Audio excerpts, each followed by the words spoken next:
네, 우리 같이 나눌 말씀은 너무 잘하시는 말씀이지만 또 같이 한번 또 성경 찾아서 읽었으면 좋겠습니다. 마태복음 6장 33절 말씀입니다. 마태복음 6장 33절 말씀. 너희는 먼저 그의 나라와 그의 의를 구하라. 그리하면 이 모든 것을 너희에게 더하시리라. 아멘. 네, 오늘 이제 이 말씀을 중심으로 해서 우리에게 향하신 하나님의 뜻에 대해서 잠깐 이렇게 묵상하는 시간을 갖도록 하겠습니다. 네. 지금 저희들이 이 부분을 그냥 편의상 하나님의 목적이라 이렇게 부르도록 하겠습니다. 너희는 먼저 그의 나라와 그의 의를 구하라는 이 말씀의 기초에서 봤을 때 오늘 말씀을 나누기 전에 잠깐 먼저 좀 우리가 생각해야 될 부분은 거의 대부분 오랫동안 영성훈련을 했고 또 신앙생활도 오래 하셨습니다. 그러니까 오늘 본문의 말씀은 어떤 의미인지 기본적으로는 전부 다 알고 계십니다. 그런데 그럼에도 불구하고 하나님께서 저에게나 또 지체들에게 이 말씀을 주신 이유는 이 말씀이 실질적으로 우리에게 실제되어져서 우리가 실제 안 됐다 그런 의미가 아니라 지금보다 더 많은 영역에서 실제되어져 가지고 하나님 앞에 참여되기를 원하신다. 이렇게 이해하셨으면 좋겠습니다. 그래서 먼저 점검하고 싶은 부분은 이 마태복음 6장 33절 말씀을 편의상 제가 하나님의 목적이라 부르는데 이 하나님의 목적이 지금 현재 나의 목적이 되어 있는가 이 부분을 먼저 점검할 수 있었으면 좋겠습니다. 그러니까 스스로에게 이제 질문을 해보는 거예요. 내 인생의 목적이 무엇냐? 그러잖아요. 우스갯소리를 말씀드리면은 저나 우리 지체들께서 요즘 100세 시대가 되다 보니까 별로 안 산 것 같아요. 그러시죠? 그러나 우리가 20년 전만 해도 우리 지체들의 소원이 뭐였어요? 한갑이나 세고 좀 죽었으면 좋겠네. 아니면 70이나 지나고 죽었으면 좋겠네. 근데 이제 20년 지나고 나서 이제 70이 되고 80이 됐어요. 근데 썽썽해요. 앞으로 20년은 더 살아야 돼. 저도 그래요. 저도 20년 전에는 60까지만 살게 하옵소서. 더 솔직하게는 50까지만 살게 하옵소서인데 지금 제가 41거든요. 50년 저 살았습니다, 이제. 그런데 100세를 바라보니까 앞으로 50년을 더 살아야 돼. 그러니까 만약 20년 후에 우리가 또 살아있다면 그땐 또 다른 어떤 소원이 생기실 거예요. 이제 웃자고 말씀을 드리면. 그러니까 지금 이렇게 살아보시니까 이제 점점 내 안에서 목적이 좁혀지잖아요. 정말 지금까지 내가 살아보니까 물론 우리가 이제 100세를 살다 보면 거기에 걸맞는 삶을 위해서 또 직장생활도 하고 계시고 나름대로 하고 계시지만 그러나 이제 마음속에서는 딱 모아지는 게 정말로 주님밖에 없구나. 이렇게 이제 모아지시잖아요. 내가 이것도 해보고 이것도 해봤지만 이제는 정말 이제 깨닫고 보니까 누구밖에 없더라는 거예요. 주님밖에 없더라. 이런 의미에서 하나님의 목적이 누구 목적이요? 나의 목적이 되었으면 좋겠다. 그러니까 지금 우리가 계속해서 이걸 목적하고 있습니다. 근데 하나님께서 오늘 제게 주신 감동 중에 하나는 뭐냐면 지금부터 시작해서 우리의 남은 인생이 정말로 마태복음 6장 33절 말씀이 우리에게 완전 다 가운데 각인됐으면 좋겠다 그런 부분이에요. 무엇을 하더라도 먼저 그의 나라와 그의 의를 구하는 삶이 되었으면 좋겠다 그런 부분이에요. 내가 지금 오늘 아파서 병원에 가 있다 하더라도 내가 날마다 병원을 다닌다 하더라도 항상 뭐만 생각하는 거예요? 핵심은 먼저 그의 나라와 그의 의를 구하는 것이다. 그리고 나머지는 뭐냐? 부수적인 것이 됐으면 좋겠다 그런 부분입니다. 그러려면 어떻게 돼요? 하나님의 목적이 나의 목적이 되었잖아요. 우리 딱 눈만 뜨면은 먼저 그의 나라와 그의 의를 구해야 된다. 그래서 이 부분을 제가 다시 잠깐 쓰게 되면은 하나님의 나라 그러잖아요. 그 다음에 하나님의 의, 이게 되었으면 좋겠다 그런 부분이에요. 나머지 부분을 생각하지 말라 그런 의미가 아니라 나머지 부분도 우리에게 중요하죠. 그러나 제가 드리고 싶은 부분은 그 나머지 부분보다 더 중요한 것은요. 이게 가장 중요한 것은 뭐라는 거죠? 하나님, 하나님의 나라, 하나님의 지금 제가 하나님의 목적이 나의 목적이 되었으면 좋겠다 그랬는데 사실 이게 연합이잖아요. 하나님의 뜻이 나의 뜻이 되고 하나님의 생각이 나의 생각이 되고 하나님의 마음이 나의 마음이 되고 우리가 지금 잘 아는 내용이니까 그러니까 실질적으로 어떻게 될까요? 이게 이제 연합이잖아요. 이게 실질적으로 우리의 마음 깊은 곳에서는 다른 부분들은 부수적이라는 것이에요. 하나님, 하나님의 나라, 하나님의 텔레비전을 보고 있으면서도요, 이해되시죠? 이게 눈하고 몸은 텔레비전을 보고 있는 거예요. 근데 깊은 곳에서는요, 하나님, 하나님의 나라, 그 다음에 하나님의 의가 되었으면 좋겠다 그런 부분이에요. 물론 본질적으로는 저와 여러분은 주 안에 있습니다. 본질적으로는 주 안에 있기 때문에 저희들이 사는 삶 자체가 하나님께서 기뻐하시는 삶입니다. 어디 안에 있으니까요? 주 안에 있으니까 이제 본질적으로는. 근데 오늘 주님께서 제게 주신 감독은 이 본질 플러스 실제적으로 삶의 현장 속에서 하나님과 하나님의 나라와 하나님의 의를 구하는 삶이 먼저 되었으면 좋겠다. 이 부분이 확장될 수 있었으면 좋겠다. 그런 부분이에요. 그러잖아요. 우리 지체들께서 집에서 누워 계시더라도 누구 생각하는 거예요? 누워 계시더라도 하나님, 하나님의 나라, 그 다음에 하나님의 의. 우리가 다 졸며 자쓰라고 배우셨잖아요. 다 졸며 자는 거예요. 그러다 딱 깨면 누구 생각하는 거예요? 깨면은 하나님, 하나님의 나라, 하나님의 의. 이렇게 적용할 수 있었으면 좋겠다 싶어서 이렇게 한번 먼저 제게 주신 감동을 따라서 말씀을 드려봤습니다. 우리는 다시 정리하게 되면은 저도 그렇고 우리 지체들도 그렇고 이제 계속해서 하나님의 목적이 나의 목적이 됩니다. 이렇게 제가 말씀드린 이제 두 번째 이유는 뭐냐면 하나님의 성품의 특징 중에 하나가 뭐냐면 한결같음입니다. 한결같음. 여기다가 사랑을 붙이면은 한결같은 뭐가 될까요? 사랑이 되는 거예요. 자비를 붙이면요. 한결같은 자비가 되는 거예요. 쉽게 말해서 하나님은 계속해서 변함이 없으시다는 거예요. 그러면 저와 여러분을 향하신 하나님의 목적 보면 우리가 먼저 하나님과 하나님의 나라와 하나님의 의를 구하는 이 삶은 날마다 우리에게 제공된다 그런 부분입니다. 라오디아 교회 이야기 잘 하시잖아요. 주님께서 문 밖에 서서 라오디아 교회를 문을 두드려요. 잘 하시잖아요. 근데 두드리는데 라오디아 교회 교인들이 문을 열면 어떻게 되죠? 열면 주님께서 그들에게 그 안에 들어가서 그들과 함께 먹고 마시는 거잖아요. 그러니까 우리식으로 말하면 연합이에요, 연합. 근데 왜 주님께서 라오디아 교회를 계속 문을 두드리시냐? 하나님의 목적은 뭐기 때문에요? 한결같기 때문에 그렇다 그런 부분입니다.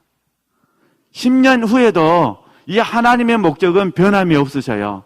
그 하나님의 목적 안에서 계속해서 우리의 마음의 문을 두드리시는 거예요. 이게 하나님의 열심이잖아요.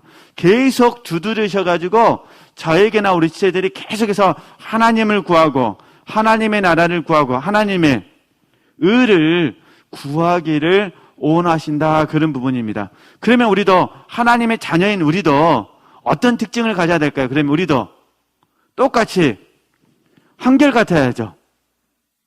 그러겠죠? 그러니까 하나님이 우리에게 한결같은 사랑을 보이신다면 우리도 하나님께 어떻게 될까요? 한결같은 사랑을 보여드려야 돼요. 근데 문제는 뭐냐면 저나 우리 지체들의 이 남은 인생으로 봤을 때 얼마나 남았는지 모르겠습니다만 이 남은 인생에 대해서 우리가 보장할 사람이 아무도 없다는 거예요. 이게 지금까지는 오늘 수요일이니까 오늘 수요일까지는 하나님이 저와 여러분을 보호해 주셨어요. 보호해 주셔가지고 저도 그렇고 지체들도 그렇고 온전하지는 않지만 그래도 지금 우리가 먼저 그의 나라와 그의 의와 하나님을 우리가 지금 구하고 있었다 그런 부분이에요. 그래서 이걸 암송까지 하고 기회만 있으면은 이 말씀대로 살려고 추구했다는 거죠. 그런데 내일 우리가 자칫 잘못되면은 변질될 가능성이 있어요. 100%. 아유, 나는 안 그래요, 목사님. 그렇게 말은 할 수 있는데 하나님께서 훈련하시거나 아니면 우리 마음이 욕심에 속아버리게 되면 100% 뭐가 된다는 거죠? 변질돼요. 그래서 먼저 하나님과 하나님의 나라와 하나님의 의가 아니라 어떻게 변질되냐? 먼저 내가, 나 이렇게 되는 거예요. 나, 그 다음에 누구 나라요? 나의 나라. 누구의? 나의 의가 되어버리는 거예요. 주님과 상관없어요. 그죠? 그러니까 하나님을 추구하는 것이 아니라 누굴 추구해요? 나를 추구하고 하나님의 나라가 아니라 누구 나라요? 나의 나라를 추구하고요. 그 다음에 하나님의 의가 아니라요. 나의 의가 되는 거예요. 이게 100% 어느 누구에게나 다 있습니다. 그래서 우리는 어떻게 해야 되냐? 날마다 이 마태복음 6장 33절 말씀을 또 묵상하고 묵상해야 돼요.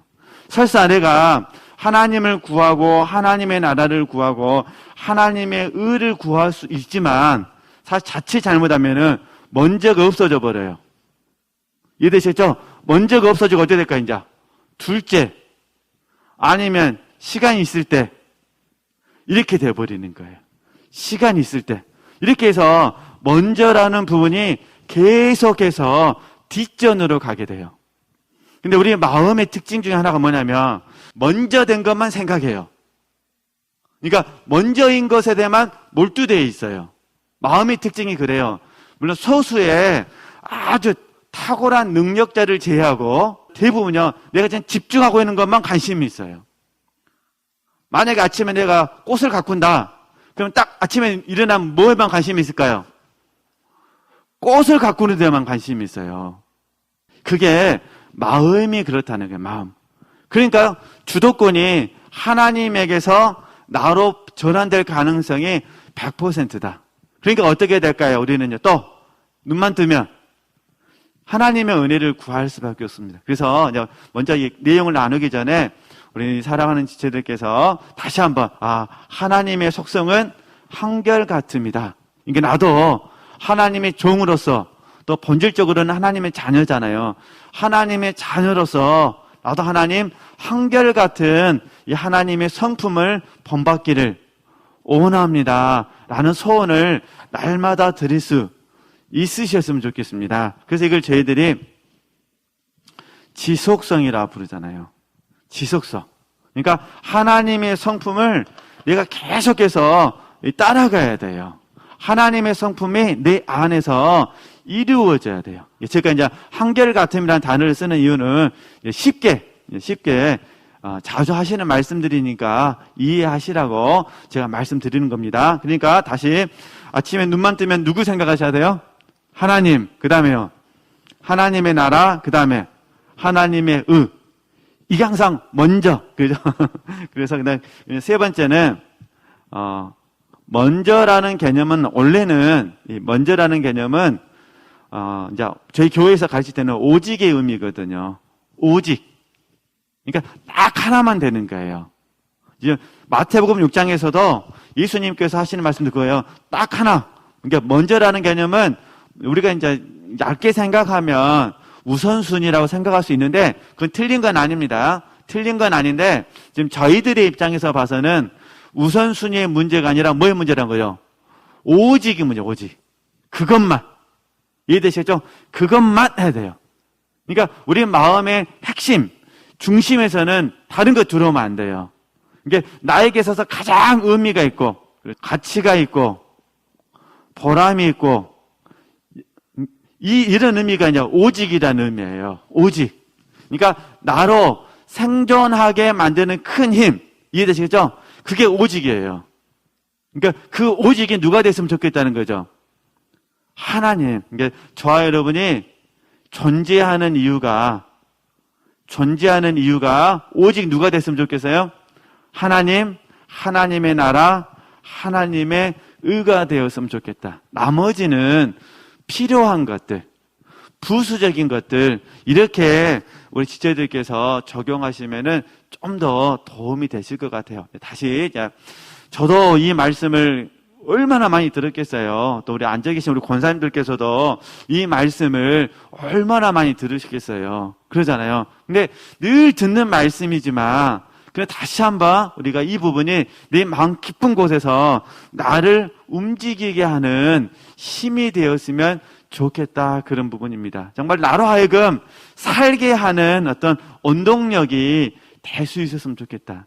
보편적으로 다른 교회에서는 이걸 이제 사명이라 부르잖아요. 저희 교회에서는 사명이라 부르지 않기 때문에 제가 이렇게 그렇게 말하지 않지만, 일반 교회가 다 그런 건 아닙니다만, 교회의 사명, 신앙인의 사명 다 이렇게 부르잖아요. 그럼 어찌됐든 저와 여러분은 이제 목적이라는 원리 안에서 묵상해 보는 겁니다. 그러니까 하나님과 하나님의 나라와 하나님의 의가 될 수 있었으면 좋겠다. 그죠? 그러니까 이렇게 적용하시면 되시고, 이제 하나씩 좀 살펴보게 되면, 이제 하나님, 하나님의 나라, 그 다음에 하나님의 의에 대해서 이렇게 한번 살펴보도록 하겠습니다.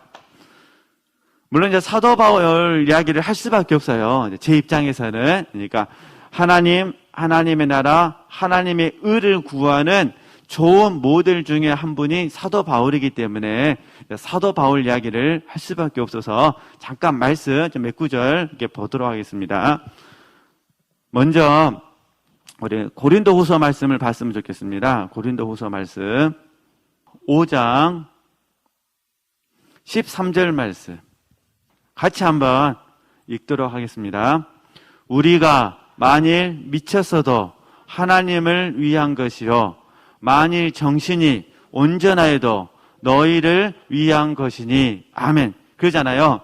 여기서 하나님을 위해서는 지금 물론 만일이라고 표현했지만 사도 바울의 입장에서 봐서는 하나님을 위하여는 뭐 한 거예요? 지금 이 말씀들 하면은 미쳤다는 거예요. 물론 이제 만일 그랬어요. 만일 진짜 미쳤다는 것이 아니라 만일. 그러니까 하나님을 위해서는 뭐였냐고요? 미쳤어요. 사람들을 위해서는요. 정신이 온전해요. 그래야죠. 사람에게는 온전하고 하나님께는 미쳐야지. 반대가 되면 큰일이잖아요. 그러죠? 근데 이제 그만큼 사도 바울의 입장에서 봐서는 이해되시죠? 하나님을 위해서는 자기 자신이 뭐라는 거죠? 미치더라도 너무너무 우아하다. 감사하다. 그런 의미겠죠. 근데 이거를 이제 좀 더 이제 풀어서 설명하면은 미쳤다라고 하면은 쉽게 말해서 예수님이 나를 이렇게 미친 사람으로 만든다, 그런 의미예요. 이거는 이제 안 좋은 의미가 아니라 우리가 예를 들어서 만약에 우리 지체들께서 한우 한번 맛집을 갔다가 한번 보도록 하겠습니다. 한우 한 점을 드셨더니 그냥 한우가 나를, 내 혀를 미치게 만들었어요. 그때 뭐라고 한다고요? 한우가 나를 미치게 했습니다. 이렇게 한다는 거예요. 그러니까 제가 드리고 싶은 부분은 이게 사도 바울은 누구만 생각하면 미친 거예요. 하나님만 생각하면 미친 거예요. 그런 뉘앙스. 그러니까 하여튼 주님 하겠습니다. 다 같은 의미니까. 그러니까 사도 바울은 누구만 생각하면 미쳐버려요? 하나님, 예수님. 그러니까 주님만 생각하면요, 사도 바울은 그냥 완전히 몰입을 하게 됐다, 그런 부분이에요. 그래서 14절 말씀 보시면은 14절 말씀이 그러거든요. 그리스도의 사랑이 우리를 뭐 한다는 거죠? 강권하시는도다. 우리가 생각건대 한 사람이 모든 사람을 대신하여 죽었은즉 모든 사람이 죽은 것이라. 이게 그리스도의 사랑이 우리를 강권한다는 거예요. 그러니까 예수님께서 지금 사도 바울을 미치게 하는 겁니다. 이렇게 열정적으로 갖게 하는 거예요. 하여튼 열정적으로. 그런데 특별히 여기서 그리스도의 사랑이라고 그러거든요. 그리스도의 사랑이 사도 바울을 이렇게 열정적으로 밀어붙이시는 거예요. 강권한다는 거예요. 그러니까 그리스도의 사랑이 사도 바울, 물론 이제 우리라고 했으니까 사도 바울과 함께한 우리, 또 고린도 교인들에게 편지를 썼으니까 고린도 교인들도 해당될 수도 있고 또 모든 그리스도인들도 해당될 수 있죠. 그러니까 그리스도의 사랑이 우리를 강권하는 거예요. 강권. 이 말은 내 안에 있는 자기 사랑을 밀어내버리는 거예요. 그러니까 제가 조금 전에 변질에 대해서 염려가 된다고 말씀을 드렸잖아요. 왜냐면 저도 100% 변질될 가능성을 갖고 사는 거니까 날마다 갖고 사는 거예요. 날마다. 하나님의 보호하심이 있으니까 제가 이 자리에서 이렇게 지금 좀 양심적으로 이렇게 설교할 수 있지. 하나님의 은혜가 없으면 이렇게 설교할 수가 없어요. 제 양심이 저를 뭐 하니까요? 고발해야 되니까. 그러니까 항상 보니까 하나님의 은혜로 하는 거예요. 하나님의 은혜가 있지 않으면은 저도 졸며 자는 거예요. 우리 지체들도 졸며 자고 그러잖아요. 안 줄 수는 없잖아요. 그러니까 하나님께서 아직 때가 안 돼서 저와 여러분을 안 부르시고 지금 이렇게 삶을 살게 하시는 거죠. 근데 어찌됐든 그리스도의 사랑이 우리를 강권을 하시는 거예요. 근데 이거는 날마다 어떤 영적인 체험을 주셔가지고 그리스도의 사랑을 강권하는 것이 아니라 우리 안에 이미 제가 처음에 연합됐다고 그랬잖아요. 연합되어져 있기 때문에 우리가 주 안에 있잖아요. 주 안에 있는 우리가 누구만 생각하면? 주님만 생각하면. 이해되시겠죠? 주님만 생각하면 그게 십자가 사랑이잖아요. 십자가 사랑. 그죠? 십자가 사랑만 생각하면 사도 바울 마음속에 다시 뭐가 생기는 거예요? 그리스도의 사랑이 자기를 강권한 거예요. 다시 봐보세요. 네.